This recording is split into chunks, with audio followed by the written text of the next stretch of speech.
రాజర్లను పట్టుకునేందుకు ప్రత్యేక శిక్షణ తీసుకుంటున్నారు పోలీసులు. దొంగల్ని పట్టుకునేందుకు సినిమా తరహాలో చేజింగ్ చేసేందుకు ప్రాక్టీస్ చేస్తున్నారు పోలీసులు. ఆయుధాలు కలిగిన 100 టీంలకు ప్రత్యేక శిక్షణనిచ్చారు సైబరాబాద్ పోలీసులు. దీనిపై మరింత సమాచారం మా ప్రతినిధి రమేష్ వైట్ల అందిస్తారు. పట్టుకోవడం ఎలా అన్న దాని మీద పోలీసుల ట్రైనింగ్ కొనసాగుతుంది. స్నాచింగ్ చేసిన తర్వాత పారిపోతుంటే వాళ్ళని ఎలా పట్టుకోవాలి, ఏ విధంగా పట్టుకోవాలి, వాళ్ళు చేజింగ్ చేసుకోవడానికి ఏ విధంగా ఉంటుంది.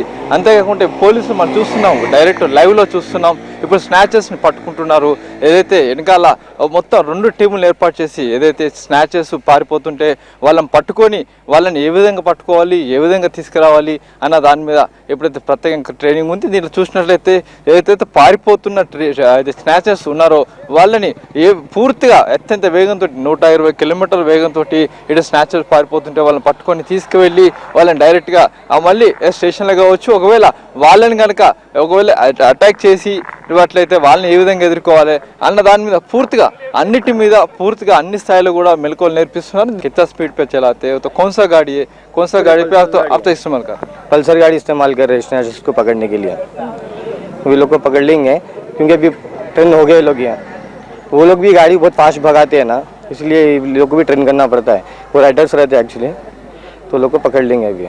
రైడింగ్ ఎలా చేయాలి, ఏ విధంగా చేయాలి, ఏ విధంగా చిన్న టిప్స్ కావచ్చు. అంటే పోలీసులు అందరూ బైక్స్ నేర్చుకుంటారు, అయితే చిన్న చిన్న టిప్స్ అనేవి వీళ్ళకి ఇస్తున్నారు. అంతేకాకుండా రైడింగ్ చేసే టైంలో తీసుకోవాల్సిన జాగ్రత్తలు కావచ్చు, వీటన్నిటి ప్రధానంగా ఇటు ప్రధానమైన రైడర్స్ తోటి వీళ్ళు ట్రైనింగ్ ఇస్తున్నారు. అయితే దీంట్లో పూర్తిగా ఇప్పటికీ దాదాపు 50 టీమ్స్ వరకు ట్రైనింగ్ పూర్తి కావడం జరిగింది. మరొక 50 టీమ్స్ కూడా పూర్తిగా ట్రైనింగ్ చేస్తున్నట్లు అధికారులు చెప్తున్నారు.